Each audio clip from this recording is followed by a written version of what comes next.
श्री स्वामी समर्थ. श्री स्वामी समर्थ. श्री स्वामी समर्थ. नमस्कार स्वामी भक्तांनो. मागील 2 भागामध्ये माझा साक्षात्कार आणि एक कथा मी सांगितली होती.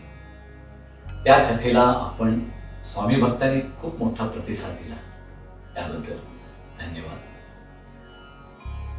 एका स्वामी भक्तांनी मला सांगितलं की माझे दुःख कमीच होत नाहीये. स्वामींची माझ्यावर कृपा दृष्टी आहे का नाही, का कृपा दृष्टी होत नाही. तर स्वामी भक्तांनो, ह्यासाठी मला महाभारतातली एक कथा आठवली. माझ्या एक गुरुबंधूंनी सांगितली मला. तर त्या कथेमध्ये अर्जुन भगवान श्रीकृष्णाला सांगतात, माझ्या मनामध्ये खूप संभ्रम आहे, मी का युद्ध करू. समोर माझी भावंड आहेत, आम्ही भावंड आहोत, आम्ही एकमेकाच्या विरुद्ध लढतोय. का लढायचं आम्ही एकमेकाच्या विरुद्ध. भगवंत काय करताय तुम्ही. एकासोबत तुम्ही न्याय करता, मग एकासोबत तुम्ही अन्याय करता. हा कसला न्याय आहे, कसली ही कृपा दृष्टी आपली आहे. आपण खरंच कृपाळू आहात. श्रीकृष्ण सांगतात, आपण उद्या भले पहाटे आपण निघूया. मी ह्या प्रश्नांची उत्तर दे. श्रीकृष्ण आणि श्री अर्जुन वेश बदलून दुसऱ्या दिवशी पहाटे निघतात बाहेर जाताना त्यांना एका सावकाराचं घर दिसतंय. सावकार खूप श्रीमंत असतो, अफाट संपत्ती त्याच्याकडे असते, परंतु तो तितकाच दुष्ट असतो. खूप अन्याय त्यांनी गावच्या लोकांवर केलेला असते. आज तो सकाळी पूजा पूर्ण करून बाहेर येतो, तुळशी वृंदावनच्या ठिकाणी पूजा करतो आणि समोर पाहतो तर काय, हे 2 साधू समोर त्याला दिसतात. भयंकर राग येतो त्याला. कोण आहे ते बाहेर, त्यांना हाकला, त्यांना बाहेर काढा त्यांना. सावकाराचा हा रोष बघून ते पहारेकरी त्यांना बाहेर हाकलून टाकतात, लाथाडतात त्यांना. मग ते 2 जण असेच माती झटकत उभे राहतात. मग अर्जुन विचारतो की आता यांना काय आशीर्वाद द्याल आपण. श्रीकृष्ण म्हणतात, ह्या सावकाराची संपत्ती दुप्पट होऊ दे, खूप संपत्ती त्याला मिळू दे. मग अर्जुन हसतो, वा छान न्याय आहे तुमचा, ठीक आहे आपण पुढे तर जाऊया. मग संध्याकाळ होते, तर ते जंगलाच्या दिशेनेच जायला लागतात. त्या ठिकाणी भाकरीचा आवाज येतो एका झोपडीतून. मग ते 2 जण तिकडे जातात. दिवसभर त्यांनी काहीच खाल्लेलं नसते. मग ते त्यांना म्हणतात, विनंती करतात, आम्हाला एखादी रोटी खायला मिळेल का. ते दोन्ही जोडपं अतिशय गरीब असते. ते जोडपं एका गिरणीमध्ये कामाला असतात आणि त्या गिरणीतलं पीठ आणून, जेवढं पीठ मिळतंय त्यांना, त्या पीठाचं एखादी भाकरी करून ते खात असतात.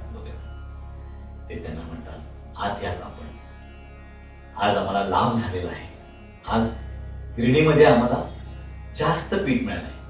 आज 2 भाकऱ्या होणार आहेत, तर त्यातली 1 भाकरी तुम्ही 2 जण घ्या आणि 1 भाकरी आम्ही 2 जण घेतो. मग ते भाकरी देतात त्यांना, भाकरी खातात. मग तिथून परत बाहेर पडतात. पुन्हा अर्जुनांचा प्रश्न, भगवान काय आशीर्वाद द्या यांना. म्हणतात, हे आहेत त्याच परिस्थितीमध्ये राहू दे, यांना काहीच द्यायचं नाहीये. अरे भगवान, त्यांना संतान सुद्धा नाही, काहीच नाही द्यायचं आपल्याला. पुन्हा हाच काय नाही. अर्जुन मला म्हणतात, चल पुढे आपण जाऊया. मध्यान रात्र होते. ते आता जंगलामध्ये घुसलेले असतात. तर समोर त्यांना एक झोपडीमध्ये मिणमिणता दिवा दिसतो. तर त्या ठिकाणी ते जातात. झोपडीमध्ये जातात तर एक साधू महाराज आपल्या गायीसोबत बसलेले असतात. गाय त्यांच्या गोठ्यामध्ये असते. साधू महाराजांना ते म्हणतात, नमस्कार करतात. साधू महाराज म्हणतात, अरे आत या, तुम्ही इतक्या मध्यान रात्री इकडे आलात कसं काय. तुम्ही खूप श्वापद आहे, तुम्ही जिवंत आलात हेच नशीब समजा, आत या. मग त्यांना अंथरून पांघरून घालून त्यांना यथेच्छ झोप. रात्री दोघांचे सुद्धा साधू महाराज पाय चिपतात आणि त्यांना छानपैकी झोप लागते त्या झोपडीमध्ये. सकाळी उठून पाहतात तर साधू महाराज नाही झोपडीमध्ये. तर साधू महाराज पहाटेच उठून त्यांच्यासाठी फळ, जंगलातली फळं घेऊन येतात त्यांच्यासाठी आणि गाईचं दूध घेऊन येतात. गाईचं दूध काढलेलं असतं. गाईचं दूध गरम करतात आणि त्यांना म्हणतात, आता तुम्ही यथेच्छ आहार करा. तुम्हाला आता याच्या पुढे जंगलात जायचंय. जंगलात सगळी काटेरी झुडप आहे, तिथं तुम्हाला खायला काहीच मिळणार नाही. तर तुम्ही छानपैकी फलाहार करा आणि गाईचं दूध प्या, तृप्त व्हा आणि पोट भरून तुम्ही खावा. आणि मी फळं अधिक आणलेली आहेत, ती फळं सुद्धा तुम्ही सोबत घेऊन जावा. अशा पद्धतीने साधू महाराजांच्या झोपडीतून ते बाहेर पडतात. मग अर्जुन विचारतात, भगवंत आता ह्यांना काय आशीर्वाद द्यायला, ह्यांना काय आशीर्वाद द्यायचं? ह्याची गाय म्हणू दे, गाय म्हणू दे. अर्जुन म्हणतात, त्या आश्चर्यचकित होतात अर्जुन. भगवंता हाच तुझा न्याय आहे का? हे काय चाललंय? तो सावकार तुम्हाला लाथाडून बाहेर काढलं, तर तुम्ही त्यांची संपत्ती तुम्ही वाढवली, त्यांना अमाप संपत्ती दिली. जे गरीब ती भाकरी करून दिली, त्यांना हाय त्या स्थितीतच ठेवलं. आणि हा साधू महाराजांनी आपली सर्वात जास्त सेवा केली. ह्याने आपले पाय चेपले, गाईचं दूध काढून आपल्याला पाजलं, फळाहार दिला आपल्याला, आणि त्या गाईलाच तुम्ही मारून टाकलं. हा न्याय आहे का आपला? ते अर्जुनाला म्हणतात, अर्जुना, पहिला जो सावकार होता त्याला कोणाचा मोह होता? संपत्तीचा मोह होता. त्याला माणुसकी काहीच नव्हती. तो दुष्ट होता. तो लोकांवर अन्याय करायचा. त्याला आपल्या दारिद्र्याची भीती होती.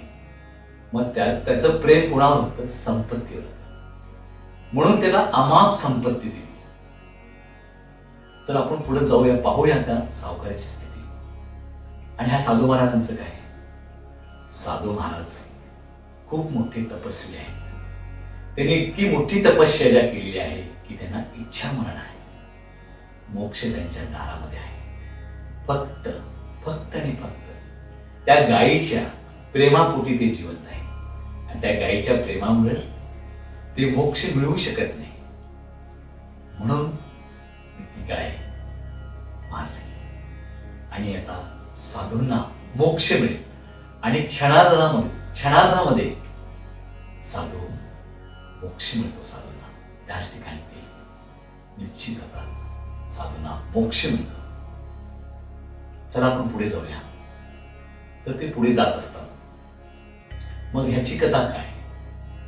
त्या गरीब जोडप्यानं तू असं काय केलं? गरीब जोडप हे मागील जन्मामध्ये भ्रष्ट ऋषी होते.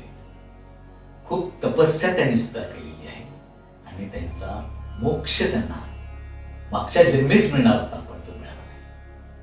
मग ह्या जन्मामध्ये मी त्यांना संसाराच्या मोहमायामध्ये टाकलं असतं तर ह्या जन्मात पण त्यांना मोक्ष मिळाला नसता. त्यांना मी कोणतीच परिस्थिती दिलेली नाही, संतान दिलेलं नाही. संतान दिलं असतं तर पुन्हा ते आपल्या प्रपंचात राहिले असते, मोहमायात राहिले असते. म्हणून त्यांना तो प्रपंच दिला नाही आणि संपत्ती दिली नाही, ऐश्वर मी त्यांना दिले नाही. कारण त्यांना आता लवकरच मोक्ष मिळणार आहे. चला पार्थ, आपण पुढे जाऊया. पुढे जातात तर सावकाराच्या घरासमोर अलोट गर्दी असते. सावकारासमोर गावकऱ्यांनी रांगेमध्ये उभा राहून सावकाराची वाहवा चाललेली असते. अर्जुन पुढे जातात आणि विचारतात, हे काय चाललंय सावकारास? ते म्हणतात, सावकार खूप कृपाळू आहेत, खूप दयावंत आहेत. सावकारांनी सांगितले की समस्त सर्व गावकऱ्यांना त्यांनी आवाहन केलं की ज्यांनी माझ्याकडे जमीन गहाण ठेवलेले आहे त्यांनी आपली कागदपत्रे घेऊन जायचंय. जे कर्जबाजारी आहेत त्यांना ते कर्ज देतात. इतकंच नाही, पूर्ण गावासाठी त्यांनी अन्नछत्र उभं केलेलं आहे. आणि सर्वजण तृप्त होऊन जातात. म्हणे कशामुळे झालं? म्हणे त्या सावकारांना एका रात्रीमध्ये अमाप संपत्ती मिळाली आणि सावकारामध्ये बदल झाला. सावकार आमचा खूप कृपाळू आहे. अशा तऱ्हेने श्रीकृष्णाने अर्जुनाचा संभ्रम दूर केला. तर स्वामी भक्तांना परमेश्वरावर श्रद्धा ठेवा. परमेश्वर जे काही करतात, स्वामी जे काही करतात, जी दुःख आपणाला देतात, जी सुख आपणाला देतात, ती सर्व परमेश्वराच्या इच्छेनेच असतात. स्वामीवर श्रद्धा ठेवा, विश्वास ठेवा. परमेश्वराला मनुष्य जितका समजतो, मनुष्याचं भविष्य, मनुष्याचं कल्याण परमेश्वराला जितकं समजतं तेवढं मनुष्याला समजत. मनुष्याने फक्त नामस्मरण करायचंय, श्रद्धा ठेवायची, विश्वास ठेवायची. श्री स्वामी समर्थ, श्री स्वामी समर्थ, श्री स्वामी समर्थ.